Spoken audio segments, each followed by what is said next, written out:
किया था साधारण ब्याज का, किया था ना। साधारण ब्याज हम निकालते हैं और उसको मूलधन में जोड़ते हैं।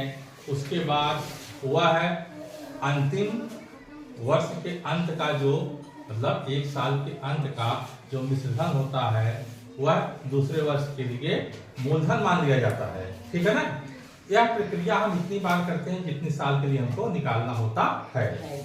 लेकिन इतना करने की जगह हम एक सूत्र से भी उसको ज्ञात कर सकते हैं। आइए पहले हम वो सूत्र लिख देते हैं और उसके बाद हम बताएंगे कि उस सूत्र का निरूपण ऐकिक नियम से किस प्रकार किया जाता है। आइए पहले हम सूत्र लिख देते हैं, वह सूत्र है क्या, ठीक है ना। चलिए, यह होता है, इसको केवल हम जानकारी के लिए नोट कर लेंगे और इसी को हम निकाल के दिखाएं कि कैसे आएगा। चक्रवृद्धि मिश्रधन दिख रहा है, यहां तक ना दिख रहा है ना।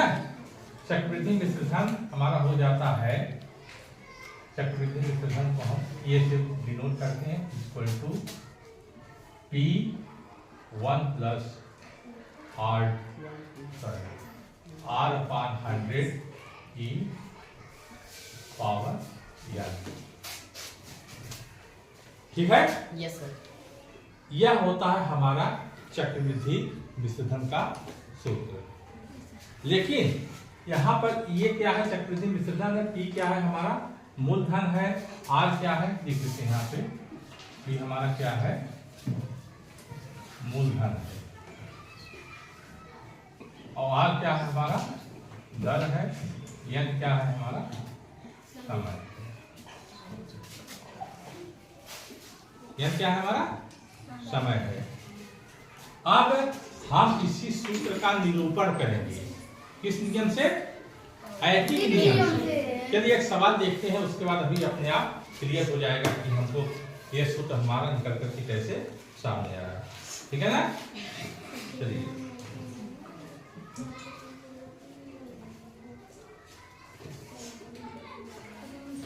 लिख लेते हैं सवाल।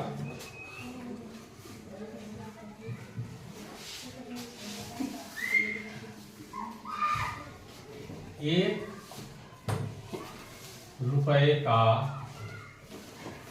रुपए का 10% वार्षिक ब्याज की दर से 10% वार्षिक, इसको किस तरह से कर देते हैं, इसका काम है 10% वार्षिक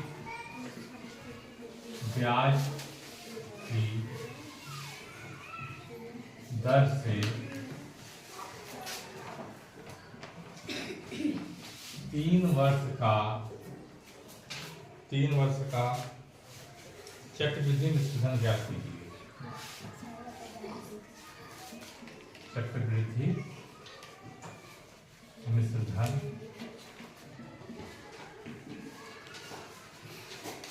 ज्ञात कीजिए।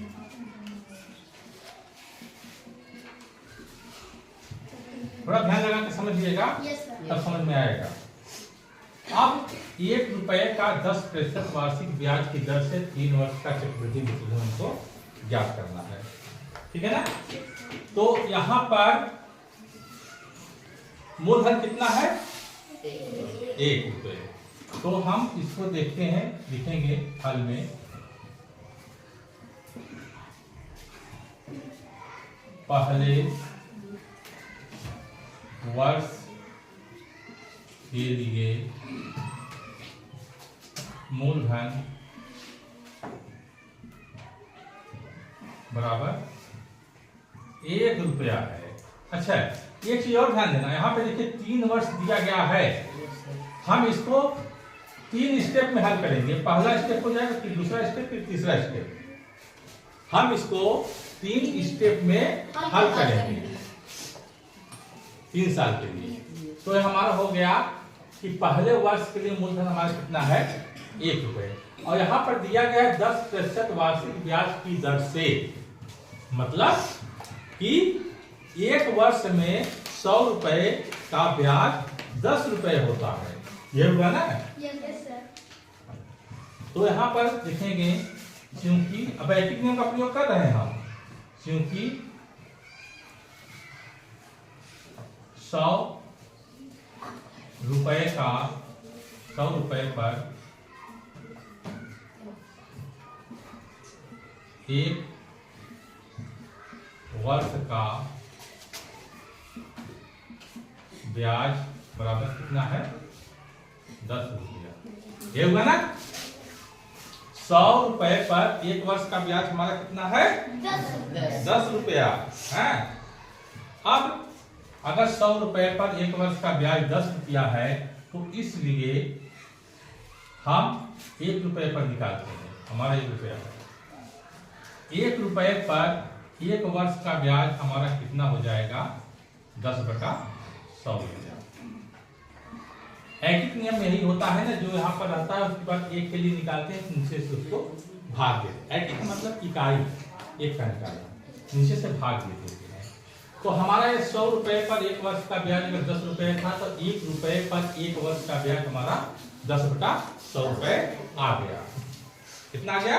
10/100 रुपए। अब पहला वर्ष हमारा यह है, तो पहले वर्ष के अंत में मिश्रधन हमारा कितना हुआ इसको ज्ञात कर देते हैं। तो उसके लिए हमें क्या करना पड़ेगा? पहले वर्ष के लिए मिश्रधन क्या करना पड़ेगा? पहले वर्ष के लिए अगर हम मिश्रधन निकालेंगे तो हमें क्या करना पड़ेगा? पहले वर्ष का ब्याज निकल गया है, मूलधन कितना है? 1 रुपए। तो मिश्रधन हम कैसे ज्ञात करेंगे? क्या ब्याज तो निकल गया है ना, क्या करेंगे हम? मूलधन में ब्याज जोड़ देंगे। पहले वर्ष के आता है, पहले वर्ष के अंत में मिश्रधन बराबर हमारा हो जाएगा 1 धन 10/100 रुपए। ये क्लियर हुआ कि नहीं बताओ सबको? यह 10/100 रुपए ब्याज मिला था और ये हमारा मूलधन हो गया। क्लियर हो गया? अब यहाँ पर हमारा एक स्टेप पूरा हो गया। अब हम आते हैं दूसरे स्टेप पर। कहाँ आते हैं? अब दूसरे स्टेप पर। अब यह जो है 1 धन 10/100 रुपए दूसरे वर्ष के लिए मूलधन बन जाएगा। ठीक है ना? दूसरे वर्ष के लिए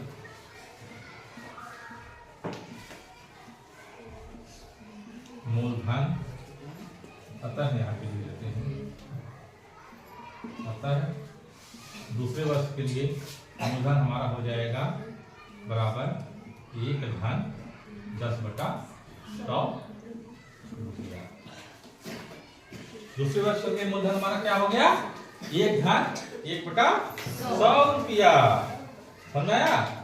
अच्छा, अब हम यहाँ पर देखते हैं कि 1 रुपए का एक वर्ष का चक्रवृद्धि मिश्रधन हमारा कितना आया? 1 रुपए का यही है ना, पहले हम इसी को निकाल रहे हैं ना कि 1 रुपए का एक वर्ष का चक्रवृद्धि मिश्रधन कितना आया। क्योंकि ये वाली चीज 1 रुपए का 1 रुपए पर एक वर्ष का यह मिश्रधन 1 साल के लिए, लेकिन चक्रवृद्धि भी मान कर सकते हैं हम, वैसे मिश्रधन ही होगा लेकिन हम चक्रवृद्धि वर्ड भी यूज कर सकते हैं। 1 वर्ष का चक्रवृद्धि मिश्रधन बराबर हो गया 1 धन 10/100 रुपया। 1 रुपए पर एक वर्ष का चक्रवृद्धि मिश्रधन इतना हो गया। क्लियर है?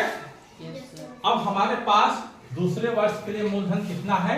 1 धन 10/100 रुपए। यहां से क्लियर हुआ? देख लो, 1 रुपए पर यहाँ पहले वर्ष के अंत में मिश्रधन हमारा जो है 1 रुपए पर है ना। तो अब हम क्या निकालेंगे यहाँ पर? इसलिए 1 धन 10/100 रुपए पर एक वर्ष के लिए चक्रवृद्धि मिश्रधन हमारा क्या हो जाएगा? ये दूसरे साल की गणना हो रही है, गणना दूसरे साल की कर रहे हैं। अच्छा, 1 रुपए पर इतना है तो यह जो है इससे 2 रुपए के लिए कितना हो जाएगा? गुणा हो जाएगा उतना ना, 2 का गुणा हो जाएगा, 3 के लिए 3 का गुणा हो जाएगा। जब इतने रुपए का हम निकाल रहे हैं तो इसमें से हम क्या करेंगे? उसमें गुणा कर देंगे, इसको इसमें हम गुणा कर देंगे। तो यहाँ पर हमारा हो जाएगा 1 धन, जैसे आगे बढ़ सकता है, 1 धन 10/100 गुणे 1 धन 10/100। अगर किसी को समझ में आए तो पूछ लेगा। 1 रुपए का 1 वर्ष का चक्रवृद्धि मिश्रधन यहाँ से था हमारा ना, यहाँ से था ना। 1 रुपए पर 1 वर्ष का चक्रवृद्धि मिश्रधन 1 धन 10/100 था। अब दूसरे वर्ष के लिए यही चीजिया तो हमारा मूलधन बन गया है। अब इस पर जो है चक्रवृद्धि मिश्रधन क्या होगा? तो आपस में गुणा कर दो दोनों का। तो हमारा पास है, हमारे पास कितना आ गया? 1 धन 10/100 की घात 2। घातांक पढ़ा गया कि नहीं अभी? हाँ, तो यहाँ पर जो है अगर किसी चीज का x जैसे p गुणे p तो बराबर p की घात 2 हो जाती है। 2 बार इसका घात लगा देते हैं तो दोनों चीजें जो है 2 बार गुणा किया गया है तो उसका 1 धन 10/100 की घात 2 हो गया। देख रहे हो यहाँ पे ना? यहाँ पर हमने कहा था थोड़ा समझना पड़ेगा इसको। यह जो हो गया, अब इतना क्या हो गया? तीसरे वर्ष के लिए क्या हो गया? मूलधन। दूसरे वर्ष के अंत में मिश्रधन हमारा कितना हो गया? दूसरे वर्ष के अंत में मिश्रधन हमारा इतना आ गया। अब ना दूसरे वर्ष के अंत में चक्रवृद्धि मिश्रधन हमारा इतना आ गया, समझ रहे हो? दूसरे वर्ष के अंत में चक्रवृद्धि मिश्रधन हमारा कितना आ गया? 1 धन 10/100 की घात 2। समझ रहे हो ना? अब इसी प्रकार जैसे दूसरे वर्ष के लिए हमने निकाला है तो घात 2 हो गया, हो गया ना? इसी प्रकार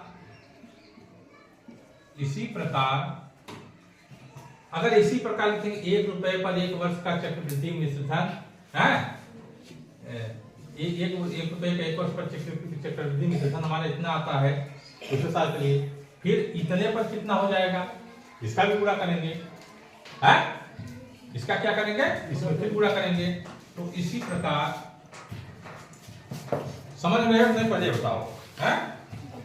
तीसरे वर्ष के अंत में चक्रवृद्धि मिश्रधन क्या हो जाएगा? इसी प्रकार तीसरे वर्ष के अंत में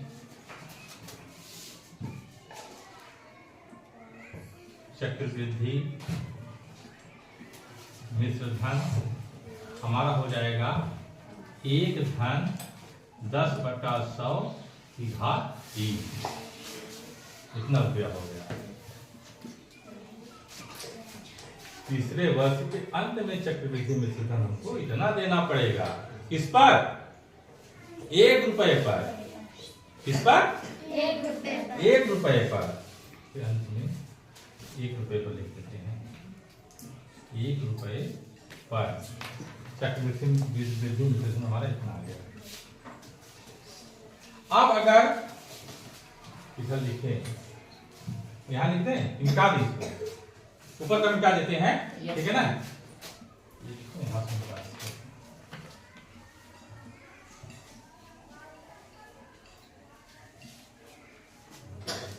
फार्मूला डिराइव कर रहे हैं हम। इसी प्रकार तीसरे वर्ष के अंत में 1 रुपए पर चक्रवृद्धि मिश्रधन हमारा 1 धन 10/100 घात 3 हो गया। अब इसी प्रकार देखो तीसरे वर्ष के लिए घात 3 है, देख रहे हो ना? इसी प्रकार n वर्ष के लिए कितना हो जाएगा? 1 धन 10/100 की घात n हो जाएगा। होगा कि नहीं? n मतलब जनरल, कुछ भी मानो। 3 था, 4 के लिए 4 हो जाएगा, 5 के लिए 5 हो गया, 6 के लिए 6। n वर्ष के लिए घात यहाँ पर n हो गया। कितना क्लियर हो गया? इतना करके जितने वर्ष के लिए निकालना है वहां पर घात n कर देते हैं। इतने पर है 1 रुपए के लिए, कितने पर है 1 रुपए के लिए। तब इसी प्रकार p रुपए के लिए n वर्ष हेतु चक्रवृद्धि मिश्रधन हमारा कितना हो जाएगा। अब 1 रुपए के लिए था तो यहाँ पहले 1 का गुणा था, 2 रुपए के लिए 2 का, p के लिए तो p का हम यहाँ पे गुणा कर देते हैं। p 1 प्लस 10/100 की घात n। अच्छा, यहाँ पर दर क्या था, दर क्या दिया गया था 10%। अगर यही दर हमारा जो हो जाए 8% हो जाए, दर 8, तो 10 की जगह हम क्या लिख देंगे, 10 की क्या लिख देंगे 8 लिख देंगे। 10 की जगह हम क्या लिख देंगे 8। तब इस प्रकार हमारा क्या निकल करके सामने आया फार्मूला कि चक्रवृद्धि मिश्रधन हमारा A इक्वल टू यहाँ पर P 1 प्लस 10 की जगह क्या लिखेंगे R/100 की घात दिया।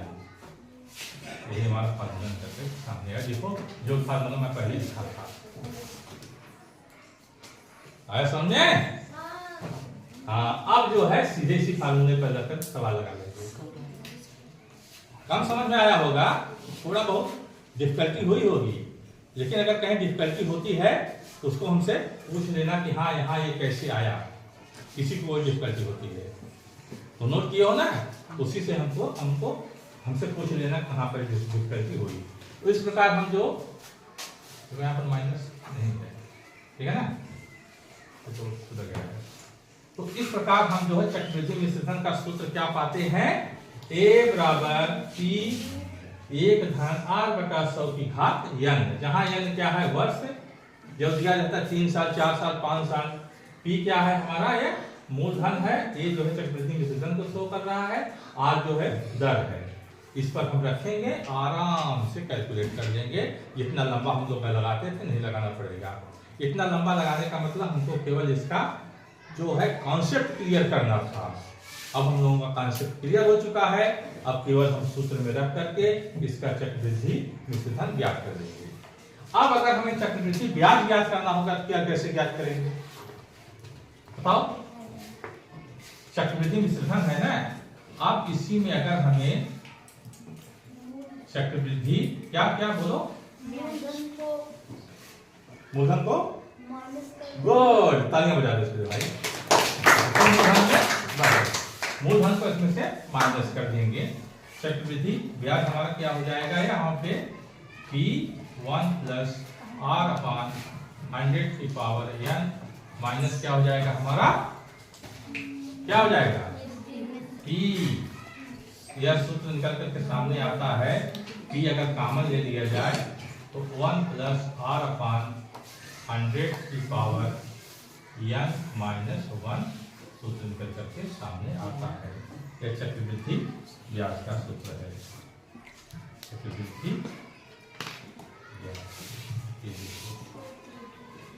ये दोनों सूत्र हैं। हालांकि इतना हम लोग नहीं करते हैं कार्य कि इसका मिश्रण निकालने के बाद उसमें से मूलधन को, ठीक है। अब लोग सवाल लगाएंगे, अब आप लोग अगर नहीं आता